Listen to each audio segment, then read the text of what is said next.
18-րդ դարի Սուրբ Աստվածածին եկեղեցուց մնացած այս քարերը, փոքրիկ ծառն ու խաչքարը, տարիներ շարունակ Շահումյան գյուղի միակ սրբատեղին են եղել։ 80-ամյա Թերեզատատը գյուղի ամենատարեց բնակիչներից է, հիշում է, որ այս վայրը նախկինում անվանել են Ղարադաշ, այսինքն սև քար։ Որ հիվանդել է, որ նետ են տնել տվե, եկերենը դրատեմ,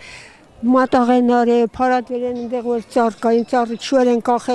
բավարար չէին կալում, կալում էինք։ Ես էլ եմ շատ եկեստե, մոմեն վառե, մատաղե մարե, ամեն ինչ էլ արել ենք այստեղ, որպես մեր հնություն։ Թագուհի տատն ուրախ է հատկապես երիտասարդների համար, ովքեր ի տարբերություն իրենց բարեկարգ աղոթատներում պիտի մասնակցեն պատարակների, եկեղեցական արարողությունների։ Այսօր Թերեզատատը բոլոր շահումյանցիների նման պարծենում է իր գյուղի երկու հրաշալի աղոթատներով, որոնք կառուցվել են համագյուղացիներ Կարեն Հովանիսյանի ու Դավիթ Առաքելյանի ջանքերով ու բարերարությամբ։ Ամեն մի քարը, ամեն մի ծառը, ամեն մի հողը, ջուրը,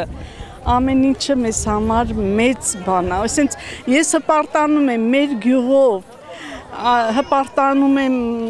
այս հովանավորին, թող Աստված իրան երկար տարիների կյանք տա, ու սենց եկեղեցիներ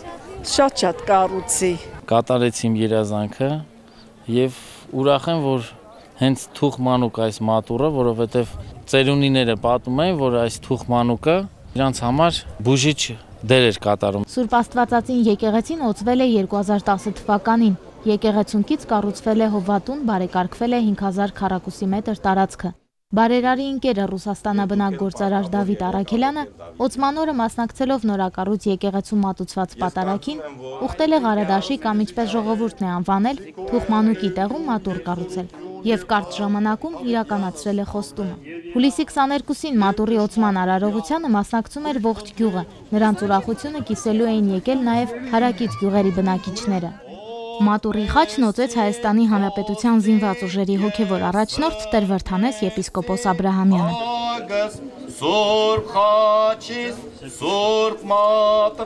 Սրբազան հայրը հոգևոր դասի հետ միասին օծեց մատուռի սուրբ սեղանը, ապա մյուրոնաոց խաչը դրվեց մատուռի գմբեթին։ Այս խաչը զաթարեց նյութեղեն իր լինելուց, դարձավ հոգեղեն,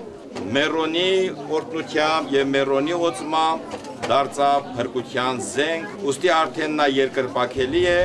Տեր Ներսես Քահանա Ռուշանյանը Սուրբ Աստվածածին եկեղեցում է սպասավորում հենց առաջին օրվանից։ Ասում է հատկապես տաղավար տոներին եկեղեցին մարդաշատ է լինում։ Եկեղեցունքից արդեն ձևավորվել է երիտասարդաց միություն, տեղի բնակիչներից կազմվել է երգչախումբ։ Սուրբ Աստվածածին եկեղեցու կառուցումը մեծապես կանխել է նաև աղանդների տարածումը։ Շահումյան համայնքը բաժանված է երկու մասի։ Տեր հայրն ասում է, որ Շահումյան գյուղում, որտեղ հիմնականում տեղացիներ են ապրում, աղանդները չեն կարողացել հաստատվել ի տարբերություն թռչնաֆաբրիկայում աշխատող եկվորների։ Վստահ ենք, որ մեր բարի գործով, մեր աղոթքով, պարզապես մեր հոգևոր ներկայությամբ պիտի կարողանանք ժողովրդի մեջ սեր, հարգանք, նվիրում առաջացնել եւ մեծացնել այդ սերն ու հարգանքը դեպի Մայր եկեղեցին եւ ճշմարտության գիտակցությունը, որ աղանդները ի վերջո ժամանակավրեպ եւ օտարամուտ երևույթներ են, որ պետք չէ հարել։ Տոնական օրն ավարտվեց պտղատու ծառերի տակ առած սեղանների շուրջ, իսկ առաջին կենացն ու մեծահասակների օրհնանքի խոսքերն ուղղված էին իհարկե